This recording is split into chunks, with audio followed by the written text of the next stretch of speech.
गोरक्षनाथ आणि कानिफनाथ या उभयतांनी 12 वर्षे बदरिकाश्रमास तपश्चर्या केली. ती पूर्ण झाल्यानंतर ते दोघे आपापल्या गुरूंचा शोध करावयाकरिता निघाले. पण कोठेही शोध न लागल्यामुळे ते दोघेही माशाप्रमाणे तडफडत होते व गुरूच्या वियोगामुळे त्यांच्या डोळ्यातून टपटपा पाणी पडत होते. अशा स्थितीमध्ये ते देशोदेशी फिरत होते. गोरक्षनाथ फिरत फिरत गौडबंगाल्यात गेल्यावर हेलापट्टणास आला व तेथील शिवेशी येऊन स्वस्थ बसला. तेथे गावचे जे रक्षक होते त्यांनी त्यास नमस्कार केला. तेव्हा त्यांच्याजवळ गोरक्षनाथ मच्छिंद्राविषयी विचारपूस करू लागला.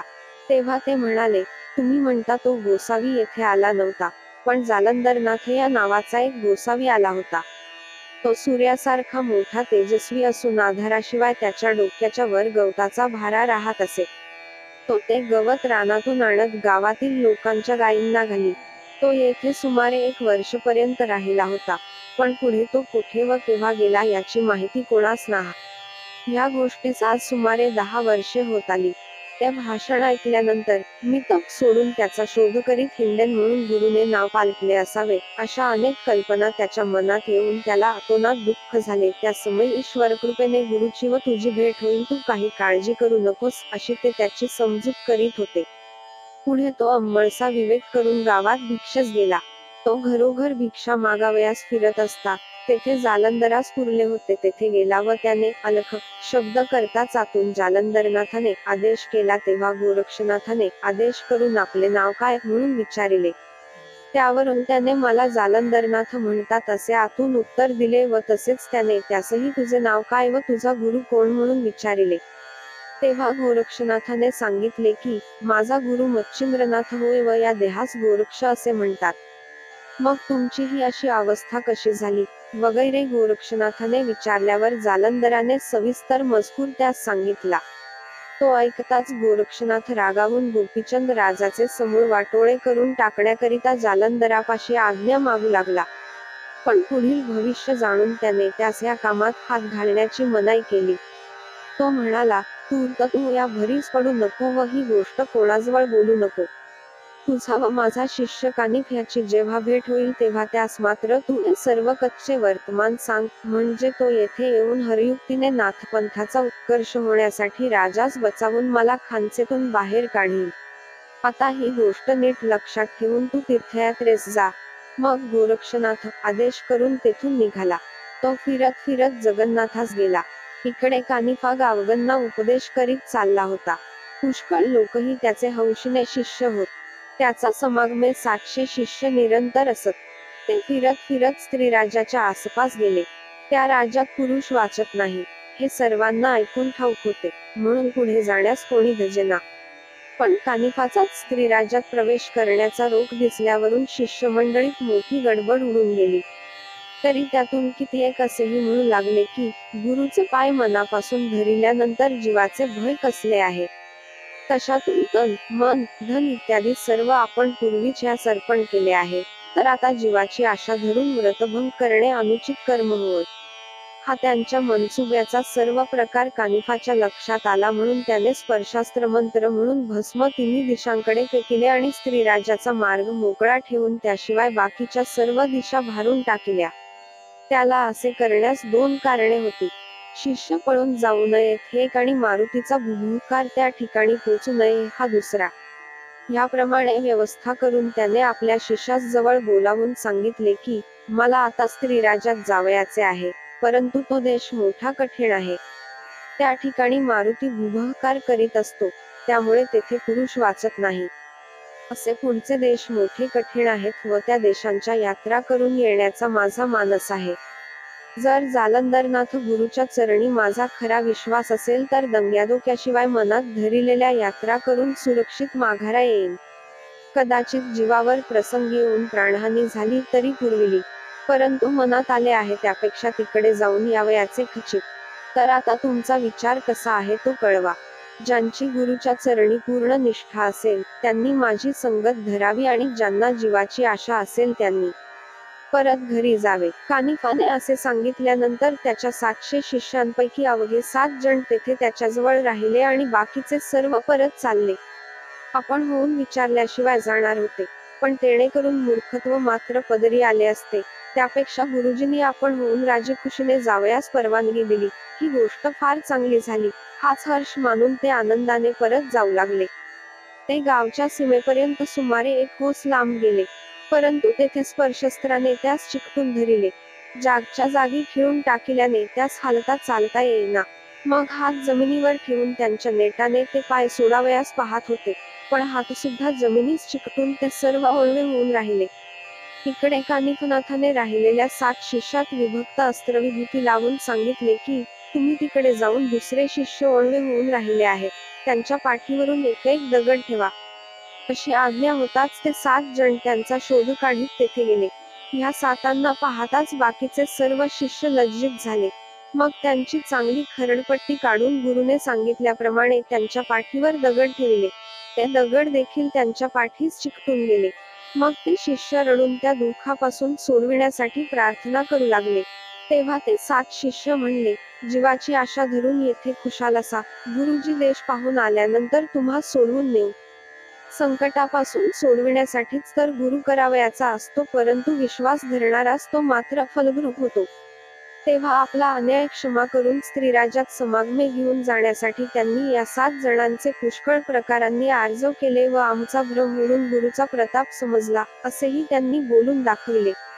मग ते 7ही जण परत गुरुकडे येऊन जोडीदारांची स्थिती सांगून मुक्तता करण्यासाठी मध्यस्थी करू लागले. गुरुला दया येण्याजोगे त्यांनी बरेच मार्मिक भाषण केले. तेव्हा गुरु कानिफाचे अंतःकरण द्रवले व त्याने विभक्तास्त्र मंत्र म्हणून भस्म दिले. ते एका शिष्याने जाऊन त्यास लाविताच ते मोकळे झाले. मग ते सर्वजण येऊन लिनतेने गुरुच्या पाया पडले.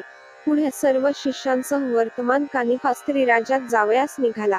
तो नगराच्या सीमेवर जाऊन तळ देऊन राहिला. नंतर असा चमत्कार झाला की, भूभुकार करण्यासाठी मारुती सेतुबंधरामेश्वराहून रात्रीच स्त्रीराजात तो जात असता तो कानिफाच्या स्पर्शास्त्राच्या सपाट्यात सापडला गेला, पण महाप्रबळ वीर असल्यामुळे त्याने त्या अस्त्रास दाद दिली नाही.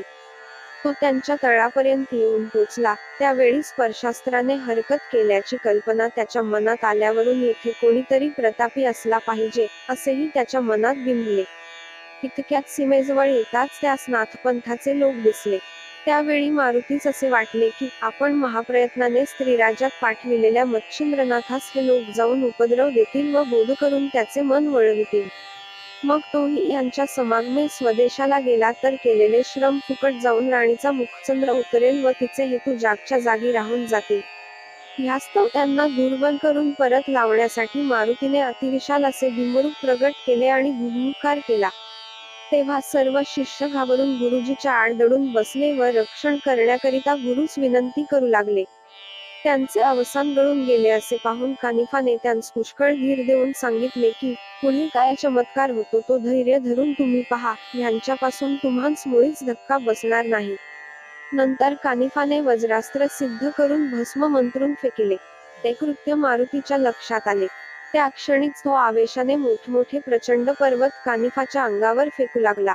परंतु वज्रास्त्राच्या योगाने दगडांचे चूर्ण होऊन जाई, म्हणून मारुतीने वज्रमुष्टीचा प्रहार करताच वज्रास्त्र क्षीण झाले.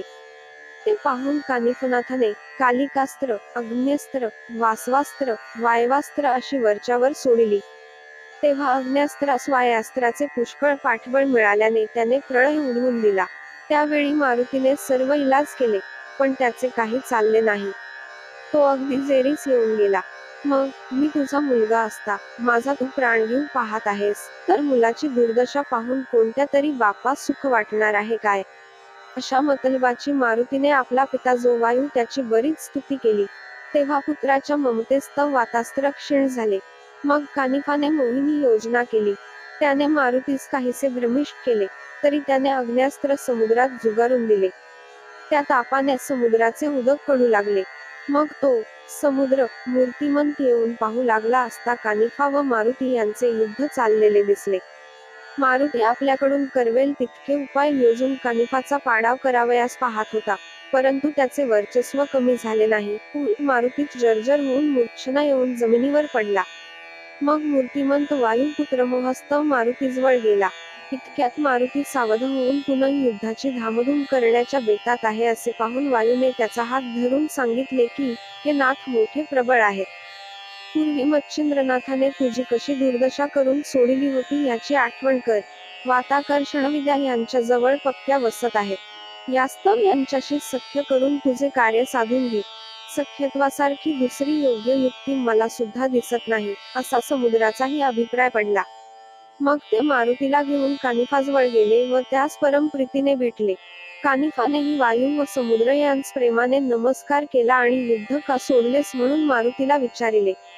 पण युद्ध करण्याचे कारण कोणते असे वायूने कानिफास विचारल्यावर त्याने उत्तर दिले की, मारुतीने काय कारणास्तव युद्धास आरंभ केला हे मला माहीत नाही, त्याला विचारले असता तो सांगेल.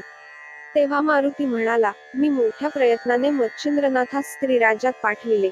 हे त्याचे जातवाले असल्यामुळे युक्ती प्रयुक्तीने त्यास बोध करून तेथून आपल्या देशास घेऊन जातील तसे यांनी करू नये म्हणून मी ही खटपट केली, दुसरा काही मतलब नव्हता.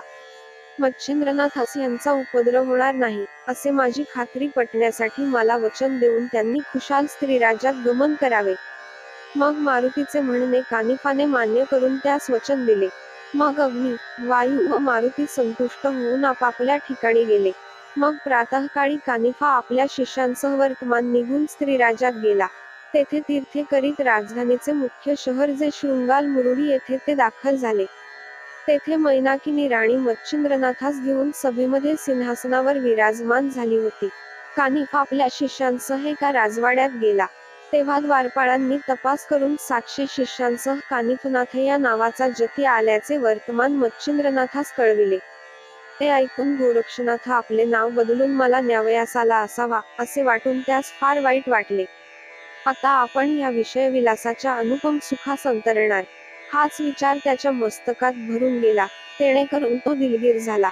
मग त्यांना परभारे गावात न्यावे असे मनात आणून मच्छिंद्रनाथ मोठ्या समारंभाने पालखीत बसून त्यास भेटावयास गेला. उभयतांच्या मोठ्या आनंदाने भेटी झाल्या. भरजरी गालिचे पसरून त्यावर सर्व मंडळी बसविली. मग एकमेकांच्या हकीकतीची विचारपूस झाली. त्यावेळेस खरा प्रकार बाहेर पडला. ओळख पटल्यानंतर उभयतांचे पुष्कळ बोलणे झाले. मग त्यास मच्छिंद्रनाथाने हत्तीवर बसवून मोठ्या थाटाने गावातून आणले आणि 1 महिना राहून घेतले. स्वस्ती श्री नवनाथ भक्तिसार कथा अमृत अध्याय 15 समाप्त.